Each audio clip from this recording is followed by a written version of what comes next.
What's up, people? So earlier this year, I did a video showing all of the things that I had did downstairs in my man cave, and y'all had a lot of questions.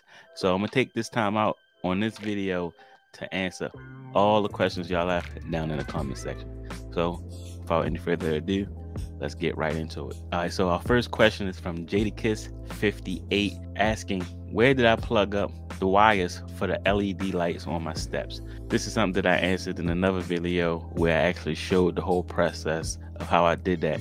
That video will be linked down in the description.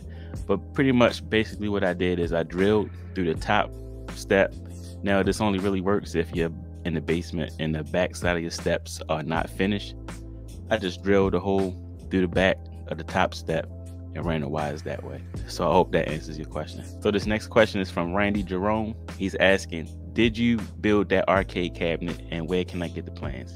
So yes, I did build the arcade cabinet, but there is no plan. So I also have a video on not this particular arcade build, but another one, a smaller one I did in the kids' game room, and it's pretty much the same process. This is just a smaller version of it. Pretty much what you do is you're going to draw out one side of the arcade, trace it on a piece of MDF board is what I use.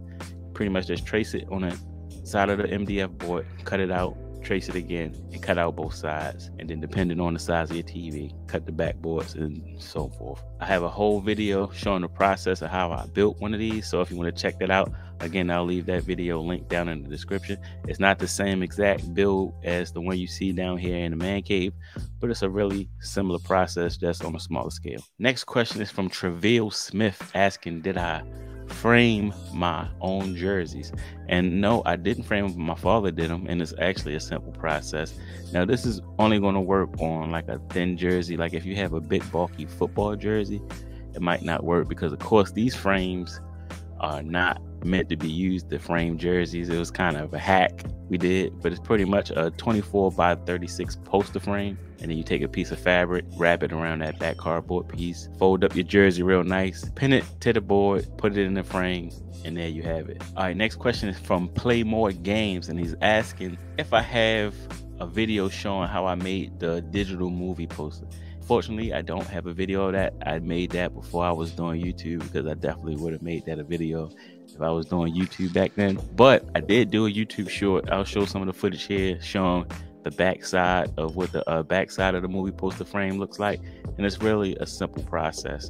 So you're pretty much going to be framing out, or if you have like an old TV or old computer monitor, you're going to frame it out. I use 2x6s all the way around so the TV fits in just right. Make sure you make your measurements, and then you're going to take some trim and just trim it out, and that's pretty much it. So the next question is from Raider X, and it's based around that same digital movie poster, and he's asking, what software am I using to run the digital movie poster? And the app is called Movie Poster App. Really that simple. So if you go to movieposterapp.com, you can go there, download the software. It's really inexpensive. I want to say it was like less than $5. So definitely check that website out and support that developer. Next question is from Losman01. I actually should have answered this one earlier. This one is referring to the LED step lighting. And he's asking if I used two separate packs of Govee lights or did I just use one larger pack. Now, originally I used one larger pack, and that's what I suggest you do. You know, the normal lights will come in 16-foot lengths, but if you go to the Govee website, they also sell a pack where it comes with 32 feet of LED strips, and that will actually be two separate strips, but they're hooked to the same controller. So then you can have one side going down one side and the other side going down the other, and they both connect to the same hub, so you'll get a better effect when you're doing some of the lighting effects. Next question is from Thanos the Titan ML, asking what's the size of my basement excluding the theater area.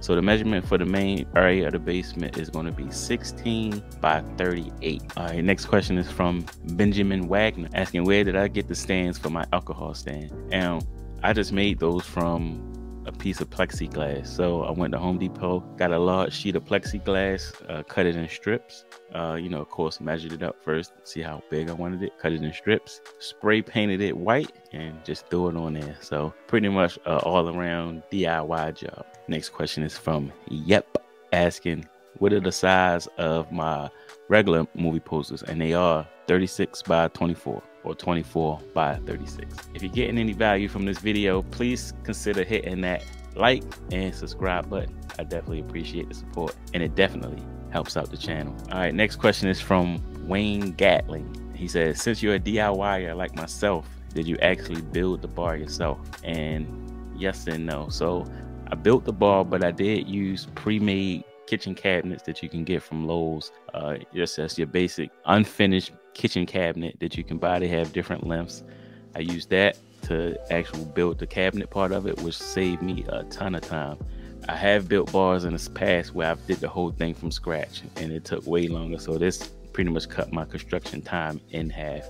Another question from Wayne Gatling. Also, your accent wall, is that wood flooring planks? And it is. You might think they're either actual wood or the laminate flooring planks, but these are actually the peel and stick flooring. It actually took me about 30 minutes to put that whole wall up. So it's pretty much that peel. It has the self-adhesive on the back of it, plastered up on the wall. There you go, easy fix. And really inexpensive. That whole wall probably cost me less than $100. Next question is from Gary Gabb, asking, where did you get that table that is behind the recliner? Now, that's another DIY project.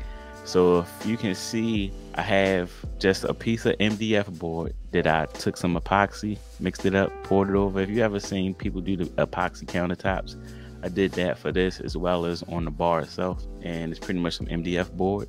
Put some epoxy on it to make it look like a marble or granite type of surface. Took some pipe, got from Home Depot, got some metal pipe for the legs, drilled it into the base, and that was it. So finally, the most popular question I got on this video and many of my other videos came from AC.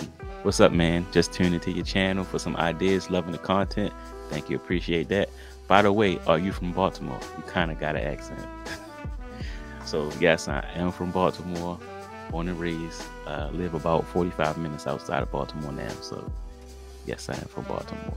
So if y'all have any other questions that I didn't answer in this video, be sure to drop them down in the comment section.